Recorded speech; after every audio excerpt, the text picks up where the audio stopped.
असीम अंधकार और आत्मग्लानि में डूब गई। इसके बाद के 20 वर्षों तक बुजुर्ग व्यक्ति समय में जैसे ठहर गया। उसने अपने आप को अकेलेपन की दुनिया में बंद कर लिया। इस तरह से वह अपने दिल का दर्द भूलने की कोशिश कर रहा था। हालांकि भाग्य के अद्भुत मोड़ अक्सर अनायास ही आते हैं। छोटे पेंगुइन का आगमन उसकी जिंदगी में एक रहे उजाले की तरह था, जिसने उसके दिल पर छाया घना अंधेरा धीरे धीरे हटाना शुरू कर दिया, जिससे उसकी सूखी और सुन्न हो चुकी भावना फिर से कोमलता और खुशी का अनुभव कर सके। लेकिन साथ बिताए पल हमेशा छोटे और खूबसूरत होते हैं और कुछ ही समय में छोटे पेंगुइन को वापस समुद्र में छोड़ने का वक्त आ गया। जिस दिन समुद्र में गया, पड़ोस की लड़की ने छोटे पेंगुइन को देखा और उत्सुकता से उसका नाम पूछा। इसलिए उस छोटे साथी को आखिरकार डिंगडिंग नाम मिल गया।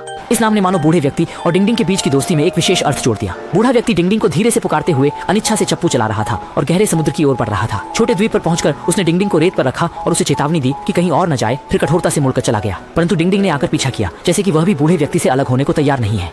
उस क्षण बूढ़े व्यक्ति की भावनाएं बहुत मिश्रित थीं, लेकिन अंततः उसने निर्दयी होकर डिंगडिंग को छोटे द्वीप पर छोड़ दिया। परंतु घर लौटने के बाद उसके दिल में उदासी भर गई। हालांकि जो आश्चर्यजनक था वह यह कि अगली सुबह डिंगडिंग वापस आ गया। वह निस्संग भाव से चलते हुए परिचित रूप से घर के अंदर आया। इस क्षण वृद्ध की आंखों में खुशी और भाव विभोरता थी, जैसे ईश्वर ने उसकी प्रार्थना सुन ली हो और इस छोटे देवदूत को फिर से उसके पास भेजा।